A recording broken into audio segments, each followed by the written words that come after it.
Hello, my name is Angelique Gupta. My name is Akram Kabela. I'm Marcelino Souza. I'm from Mpumalanga.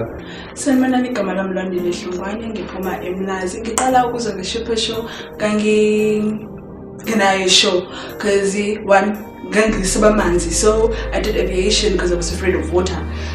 And then when I did this course, oh yes, I'm a graduate now, and I did this course and it was amazing, more than I expected. Shipper Show het die e-mail gestuur om te sê dat hulle wil 'n presentation doen by ons. Ek het eers gedog dit is 'n scam, maar dit is 'n baie groot geleentheid. Ek het vandag my laaste klas gehad en ek het vandag gegraduate. Dit is 'n baie groot geleentheid, veral vir iemand wat travel and tourism wil gaan doen vir 'n beroep. En dit is die vinnigste om die wêreld te gaan sien en om geld te maak. Firstly, I thought this Shipper Show was a scam. Okay, I didn't. My parents did. So I actually brought them to experience it with me. And I found that it's a very unique, accepting environment where you learn more about yourself.